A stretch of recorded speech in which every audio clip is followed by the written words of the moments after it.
કચ્છી ગુજરાતી સરિતામાના ચેનલમાં આપણું હાર્દિક સ્વાગત છે। આજે આપણે બનાવશું વઘારેલા મગ, મસ્ત મજાના મગ।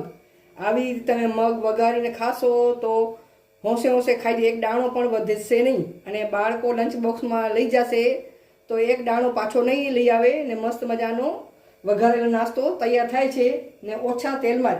તો એના માટે મેં એક વાટકી મગ 4-5 કલાક પલાળ્યા હતા। જેટલા મગ લેવાના એટલું જ પાણી અંદર નાખવાનું અને બાફવા ટાણે પણ જેટલા મગ લીધા હોય એટલું જ પાણી નાખીને એક જ સીટી વગાડવાની, બરાબર। 2 સીટી નહીં વાગે જેથી કોરા કોરા રહે। આ બાફેલા આ મારા મગ છે, બરાબર। હવે ગેસ આપણે ચાલુ કર્યું છે, તપેલી ઉપર રાખી દીધી છે। એનામાં ફક્ત એક નાની ચમચી જેટલું આપણે તેલ એડ કરશું, બરાબર। જોઈ શકો છો આટલું તેલ એડ કર્યું છે મેં, આટલું જ આપણે એડ કરવાનું, બરાબર। વધારે તેલ નાખવાનું નથી। હવે તેલને આપણે ગરમ થવા દઈએ।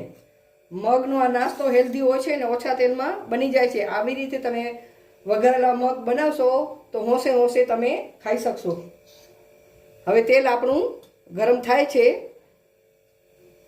હવે આપણે આ જીરાનું વઘાર કરશું, બરાબર।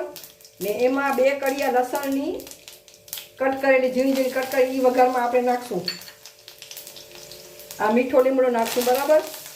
અને લીલી મરચી છે 2, તમને જે પ્રમાણે તીખું ખાતા હોય એ પ્રમાણે તમે એડ કરી શકો છો।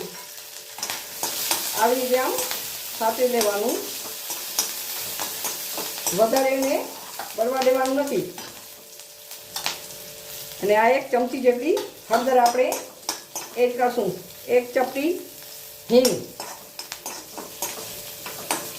ને આ મગ બાફેલા છે એ આપણે અંદર એડ કરી લઈએ।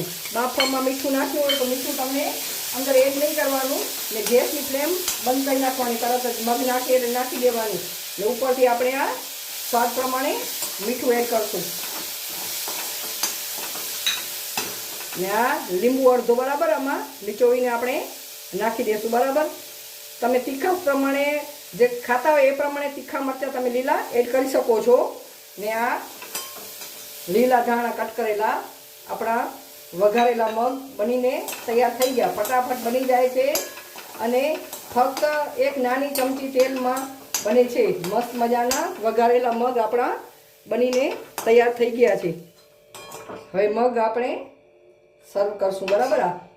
આપણા હેલ્ધી મગનો નાસ્તો બનીને તૈયાર થઈ ગયો છે। આવી રીતે તમે બનાવશો તો વારે ઘડી આવી રીતે બનાવો ને ફટાફટ બની જાય છે। આ હેલ્ધી નાસ્તો આપણો બનીને તૈયાર થઈ ગયો છે।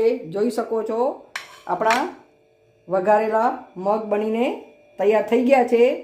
મસ્ત મજાનો નાસ્તો, બરાબર, હેલ્ધી નાસ્તો ઓછા તેલમાં બને। હું તો મારા બાળકોને અઠવાડિયામાં 2 વખત બનાવી દઉં છું। અઠવાડિયામાં 2 વખત ન બને 1 વખત તો હું ચોક્કસથી બનાવું છું ને મારા બાળકો હોંશે હોંશે ખાઈ જાય છે। પહેલાં મગ બાફીને દેતી, અંદર ટમેટ બધું નાખીને દેતી તો એ ન ખાતા અને આ હોંશે હોંશે ખાઈ જાય છે। એક દાણો પણ એના લંચ બોક્સમાં વધતો નથી। મારી રેસીપી તમને ગમે તો લાઈક કરજો, શેર કરજો, કોમેન્ટ કરજો અને મારા ચેનલને જરૂરથી સબસ્ક્રાઈબ કરજો।